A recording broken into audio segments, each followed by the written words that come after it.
he was very close. And I always envied that because I was always really close to my mom even before all this, and still am to this day. The divorce was really, really hard for him, more so than me, because on top of him being close with my father, he didn't see that experience. And I think for the longest time, he didn't really believe me. He was like 13, so still very malleable, vulnerable to what's going on in the world. That drove a rift between us for a very long time. And just in the last 5 or 10 years, we've become much closer. And I really love the relationship that we have together. I had that too with my brother. My brother is 5 years older than me, and he had 8 years of memories of riding motorcycles with my dad in the backyard and having a dad. And I didn't have any, so it's not like I missed it. I think he always wanted them to get back together in some way in his mind. I just didn't have that to even pine for. So he often would be more critical of my disdain for our dad, and then I'd be critical of him for not being fully embracing of our mother. And then, you know, now that we're older, I think we were both wrong.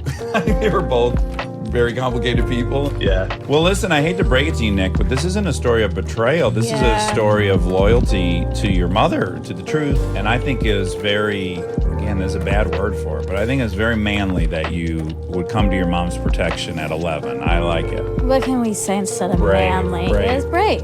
Yeah. Yeah. But he wants his biker dad to tell him he's manly, so I'm telling him he's manly. Yeah, I wouldn't have minded that when he was around.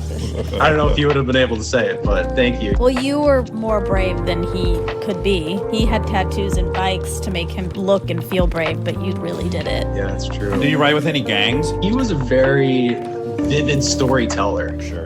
Oh, addicts. A romantic? Oh, God, he was such a womanizer. Don't even get me started there. Yeah. Lately, I've been trying to think more about what his mindset was like, because I always just think about how he treated me and treated the people around us, but I never thought until recently about what was going on in his head, like what his life was like. Yeah. Well, I'm going to make a prediction, Nick. You're a very sweet, good-looking boy, and you're going to have little, sweet, good-looking boys of your own, and the whole thing's going to flip for you. As hard as it'll be to have compassion for your dad, he was the loser. I don't know if you already have kids or not. Not yet. Wait till you have a kid and they're 11 and you go, wow, I got to imagine pulling out of this person's life for the rest of their life and what pain that would cause me. It's more severe on the other side of it. So all these generations before us, no one woke up and decided to be a terrible person. I think everyone's a victim of some bad circumstance. I can't wait to have children, honestly. I want to be that dad that's like